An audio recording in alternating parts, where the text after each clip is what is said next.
Você já parou para pensar que talvez você não seja quem você pensa que é? Que existe uma parte de você, escondida nas sombras da sua mente, controlando suas decisões, sabotando seus relacionamentos e te impedindo de ser quem você realmente poderia ser? Carl Jung, um dos maiores psicólogos da história, dedicou sua vida inteira a desvendar esse mistério. E o que ele descobriu é perturbador. A maior parte de quem você é está escondida de você mesmo. Sua própria mente se tornou sua prisão. Mas existe uma saída, e é sobre isso que vamos falar hoje. Prepare-se, porque o que você vai descobrir nos próximos minutos pode mudar completamente a forma como você se enxerga.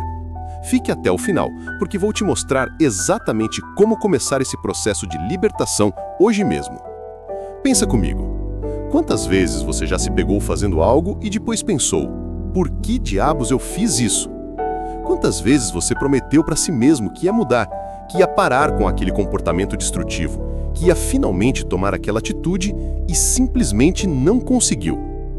É como se existisse uma força invisível dentro de você trabalhando contra os seus próprios interesses. E sabe qual é a verdade? Existe mesmo. Jung chamava isso de sombra. Mas calma, não estou falando de algo místico ou esotérico. Estou falando de psicologia real, comprovada, que explica por que você se auto-sabata, por que repete os mesmos erros, por que atrai sempre o mesmo tipo de problema. A sombra é tudo aquilo que você reprimiu, negou, escondeu de si mesmo desde criança. São os pedaços de você que foram considerados inaceitáveis pela sua família, pela sociedade, pela religião, pela escola. Então você os trancou numa cela escura da sua mente e fingiu que eles não existem. Mas eles existem, e estão lá, no porão do seu inconsciente, gritando, batendo nas grades, tentando sair. E quando você menos espera, eles explodem. Aquela raiva desproporcional que você sente do nada, aquele ciúme irracional, aquela inveja que você sente, mas nunca admite, aquela atração por pessoas que você sabe que vão te fazer mal, tudo isso é a sua sombra pedindo atenção. E quanto mais você ignora, mais poder ela tem sobre você. Carl Jung percebeu algo revolucionário. A maioria das pessoas vive a vida inteira usando uma máscara. Ele chamava isso de persona. É a versão editada de você que você mostra para o mundo. O filho obediente, o profissional competente, a pessoa sempre positiva, o amigo que nunca reclama. Mas aqui está o problema. Quando você vive só através da persona, você se torna um estranho para si mesmo. Você passa tanto tempo sendo quem os outros esperam que você seja, que esquece completamente quem você realmente é. E aí vem a crise, aquela sensação de vazio, aquele sentimento de estar vivendo a vida de outra pessoa, aquela pergunta que não quer calar. É só isso? Jung descobriu que existe um processo, um caminho de volta para você mesmo. Ele chamava de individuação. É o processo de se tornar quem você realmente é, integrando todas as partes de você que foram rejeitadas, negadas, escondidas de si mesmo. É o processo de se libertar da sua própria mente. E, olha, não é fácil. Na verdade, é uma das coisas mais difíceis que você vai fazer na vida, porque exige que você olhe para dentro e encare coisas sobre si mesmo que você passou a vida inteira evitando. Mas é também a coisa mais libertadora que existe. Deixa eu te dar um exemplo concreto. Imagina uma pessoa que foi criada numa família onde raiva era inaceitável, onde qualquer manifestação de raiva era punida, reprimida, vista como algo horrível. Essa pessoa cresce e se torna um adulto que nunca, jamais demonstra raiva. Ela é sempre calma, sempre compreensiva, sempre paciente. Mas o que acontece com aquela raiva? Ela não desaparece, ela vai para a sombra. E de lá, ela começa a vazar de formas distorcidas. Talvez através de sarcasmo constante, ou através de comportamento passivo-agressivo, ou através de doenças psicossomáticas, como enxaquecas e problemas digestivos. Ou talvez essa pessoa se veja inexplicavelmente atraída por pessoas raivosas, explosivas, agressivas. Sabe por quê? Porque a sombra busca a expressão. Se você não integra conscientemente aquela raiva, ela vai encontrar um jeito de se manifestar. Sempre encontra. E aqui está a parte fascinante. Jung descobriu que as coisas que mais te incomodam nos outros geralmente são projeções da sua própria sombra. Aquela característica que você detesta em alguém provavelmente existe em você também, mas você não consegue ver. aquele comportamento que te tira do sério, é porque você reprimiu exatamente aquilo em si mesmo. Jung chamava isso de projeção. É um mecanismo de defesa onde você joga para fora nos outros aquilo que não consegue aceitar em si mesmo. Por isso que ele dizia: tudo que nos irrita nos outros pode nos levar a um entendimento de nós mesmos. Pensa nas pessoas que mais te irritam. No que especificamente te incomoda nelas? Agora faz a pergunta difícil. Será que essa característica não existe em você também? De alguma forma? Será que você não está vendo nos outros aquilo que nega em si mesmo? Essa é a primeira chave para a libertação. Reconhecer suas projeções. Parar de apontar o dedo para os outros e começar a olhar para dentro. Porque enquanto você estiver ocupado culpando o mundo lá fora, você permanece prisioneiro da sua própria mente. E se você está gostando desse conteúdo e quer se aprofundar ainda mais em temas de autoconhecimento e saúde mental, se inscreve no canal e ativa o sininho. A gente fala sobre essas coisas toda semana, sempre trazendo uma abordagem honesta e sem rodeios sobre o que realmente importa na jornada de se conhecer melhor. Agora, vamos falar sobre outro conceito fundamental de Jung, o inconsciente coletivo. Jung percebeu que existe uma camada ainda mais profunda da psique, abaixo do inconsciente pessoal. É uma espécie de banco de dados universal da humanidade, compartilhado por todos nós. São os arquétipos, padrões universais de comportamento e experiência que se repetem em todas as culturas, em todos os tempos. O herói, a mãe, o sábio, o trickster, a sombra, o self. Esses arquétipos não são conceitos abstratos. Eles são forças vivas dentro de você, influenciando seus pensamentos, sentimentos e comportamentos de maneiras que você nem imagina. Eles aparecem nos seus sonhos, nas suas fantasias, nas histórias que te emocionam, nos filmes que você ama. Quando você assiste um filme e se identifica profundamente com o protagonista, você está ressoando com o arquétipo. Quando você tem um sonho recorrente, você está recebendo uma mensagem do inconsciente, através de imagens arquetípicas. Jung dedicou anos estudando sonhos, mitos, religiões, arte, tudo para entender como esses arquétipos funcionam. E ele descobriu algo crucial. Quando você ignora os chamados do inconsciente, quando você vive uma vida completamente desconectada da sua psique profunda, você adoece, não só mentalmente, mas fisicamente também.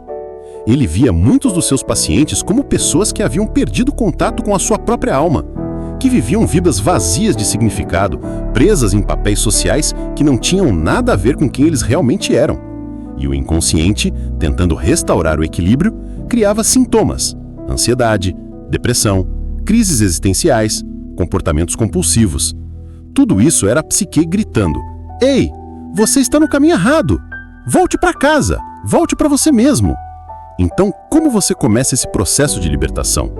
Como você inicia a jornada de individuação? Primeiro, você precisa parar de fugir de si mesmo. Você precisa criar espaços de silêncio e introspecção na sua vida. Desligar as distrações constantes, parar de preencher cada segundo do seu dia com barulho, entretenimento, trabalho, qualquer coisa para não ter que ficar sozinho com seus próprios pensamentos. Porque é no silêncio que o inconsciente fala. É na quietude que você começa a ouvir aquela voz interior que foi abafada por anos de condicionamento social. Segundo, você precisa prestar atenção nos seus sonhos. Jung considerava os sonhos como a via régia para o inconsciente. Não no sentido freudiano de desejos reprimidos, mas como mensagens, compensações, tentativas da psique de restaurar o equilíbrio. Comece a anotar seus sonhos assim que acordar. Não tente interpretá-los racionalmente de imediato. Apenas observe. Quais imagens aparecem? Quais emoções você sente? Que personagens surgem? Com o tempo, você vai começar a ver padrões. Vai começar a entender a linguagem simbólica do seu próprio inconsciente. Terceiro, você precisa fazer o trabalho da sombra. E isso significa olhar honestamente para as partes de você que você mais rejeita. Fazer aquelas perguntas difíceis. Quais características eu mais detesto nos outros? Quais impulsos eu reprimo constantemente? Quais partes de mim eu considero inaceitáveis? E então, ao invés de continuar negando essas partes, você começa a integrá-las conscientemente. Não significa agir sobre todo impulso. Significa reconhecer que eles existem, entender de onde vêm e encontrar formas saudáveis de expressão. Lembra do exemplo da raiva? A integração não significa se tornar uma pessoa raivosa e explosiva. Significa reconhecer que a raiva é uma emoção humana válida, que ela tem uma função e aprender a expressá-la de forma assertiva e construtiva quando necessário. Quarto passo, fundamental, você precisa questionar sua persona. Aquela máscara que você usa no dia a dia. Pergunta para si mesmo, quanto do que eu faço é realmente meu? Quanto é apenas para agradar os outros, para me encaixar, para ser aceito? Isso não significa que você tem que jogar tudo pro alto e virar um eremita na montanha. A persona é necessária. A gente precisa dela para funcionar em sociedade. O problema é quando você se identifica completamente com ela, quando você acha que a máscara é o seu rosto verdadeiro. Jung dizia que a persona é como uma roupa. Você precisa dela, mas você não é ela. O perigo é quando você esquece que está usando uma roupa e começa a acreditar que aquilo é a sua pele. Deixa eu te dar um exemplo real. Conheci uma pessoa que era médico. Desde criança, todo mundo dizia que ele seria médico. A família inteira era de médicos. Ele foi para a faculdade de medicina, se formou, começou a trabalhar. E por fora tudo parecia perfeito. Ele tinha sucesso, reconhecimento, dinheiro, mas por dentro ele estava morrendo. Porque aquilo nunca foi escolha dele. Era a persona que a família construiu para ele. E ele passou 30 anos da vida dele vivendo essa mentira, até que teve um colapso nervoso. Foi só na terapia, já com quase 50 anos, que ele começou a se perguntar: mas quem sou eu sem esse jaleco? O que eu realmente quero? E olha, não foi fácil, porque quando você questiona a persona, você questiona toda a estrutura da sua vida. Você questiona relacionamentos, carreira, escolhas que você fez. Mas sabe o que é pior? Não questionar. Chegar no final da vida e perceber que você viveu a vida de outra pessoa. Então, faz esse exercício. Pega um papel e divide em 2 colunas. De um lado, escreve quem eu pareço ser e do outro, quem eu realmente sou. Na primeira coluna, coloca todas as características da sua persona. Como você se apresenta para o mundo, como as pessoas te veem, os papéis que você desempenha. Na segunda coluna, tenta ser brutalmente honesto. Quem você é quando ninguém está olhando? O que você realmente sente, pensa, deseja, mas nunca expressa? Quais são seus medos secretos, seus desejos escondidos, suas raivas reprimidas? A distância entre essas 2 colunas é a medida da sua prisão mental. Quanto maior, mais você está vivendo uma mentira e mais sofrimento você vai experimentar.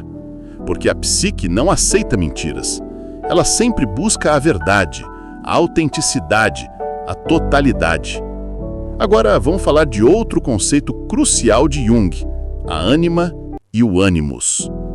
Jung percebeu que todo homem tem um lado feminino, inconsciente, que ele chamou de ânima, e toda mulher tem um lado masculino, inconsciente, que ele chamou de ânimos. Não estou falando de orientação sexual, estou falando de qualidades psicológicas. O homem que nega completamente seu lado feminino, sua sensibilidade, sua intuição, sua capacidade de conexão emocional, se torna rígido, frio, desconectado. E a ânima reprimida começa a sabotar sua vida. Talvez através de explosões emocionais irracionais ou através de projeções em mulheres, onde ele busca fora aquilo que não desenvolveu dentro. A mulher que nega completamente seu ânimos, sua assertividade, sua racionalidade, sua capacidade de ação no mundo, se torna passiva, dependente, perdida. E o ânimos reprimido começa a se manifestar através de críticas internas, destrutivas, aquela voz na cabeça que nunca está satisfeita, que sempre julga, que sempre diminui. A integração da ânima e do ânimos é parte essencial da individuação. É sobre se tornar uma pessoa completa, que tem acesso a todas as qualidades humanas, independente de gênero. O homem que integrou sua ânima é capaz de sentir profundamente, de se conectar emocionalmente, de ser vulnerável, sem deixar de ser forte. A mulher que integrou seu ânimos é capaz de agir com determinação, de pensar racionalmente, de se posicionar no mundo, sem deixar de ser sensível. Pensa nas áreas da sua vida onde você se sente incompleto, onde você sente que falta algo. Muitas vezes o que falta é exatamente essa integração. E aqui está algo que Jung descobriu e que é absolutamente fundamental. Você não pode se libertar da sua mente sozinho. Você precisa de espelhos. Você precisa de relacionamentos genuínos, onde você possa ver suas projeções, suas sombras, suas máscaras. Porque a gente é péssimo em se ver objetivamente. A gente tem pontos cegos enormes, mas os outros veem, os outros sentem.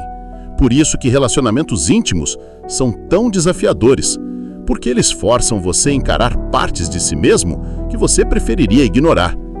Aquela briga recorrente com seu parceiro ou parceira provavelmente tem a ver com projeções mútuas de sombra. Aquele conflito constante com um colega de trabalho, provavelmente ele está te mostrando algo sobre você mesmo que você não quer ver. Jung tinha uma frase poderosa: o encontro de duas personalidades é como o contato de duas substâncias químicas. Se há alguma reação, ambas são transformadas. Relacionamentos não são para te fazer feliz, relacionamentos são para te fazer crescer.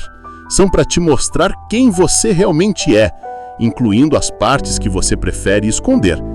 E olha, quanto mais você resiste a isso, mais você sofre, porque você está resistindo ao próprio processo de se tornar inteiro. Agora, um exercício prático poderoso: a técnica da imaginação ativa. Jung desenvolveu isso como uma forma de dialogar diretamente com o inconsciente.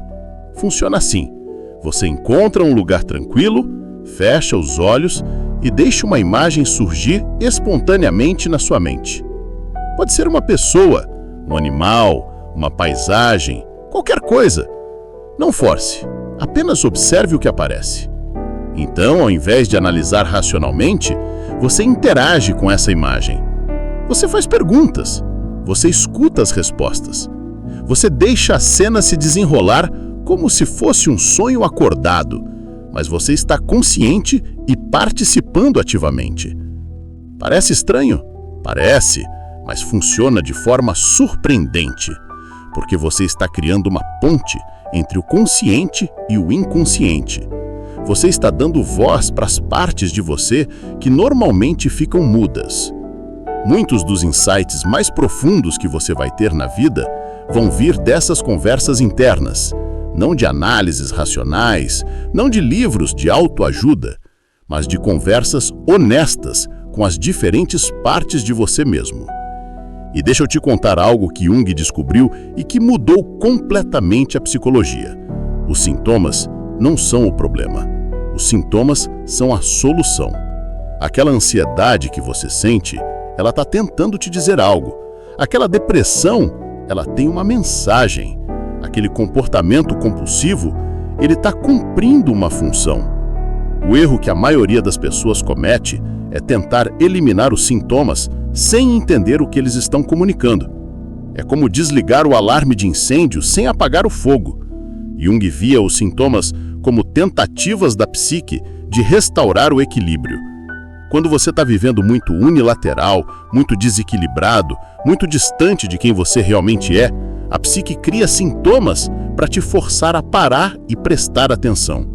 Então, ao invés de perguntar como eu me livro desta ansiedade, pergunte o que esta ansiedade está tentando me dizer.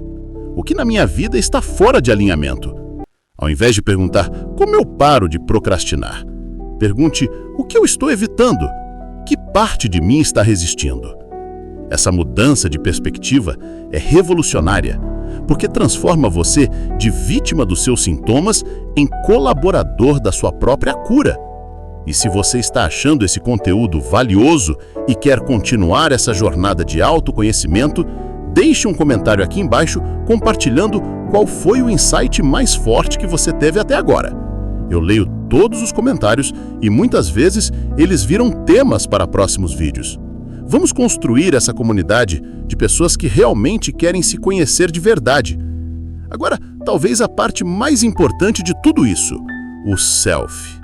Jung descobriu que existe um centro organizador da psique, uma espécie de núcleo profundo, que ele chamou de self.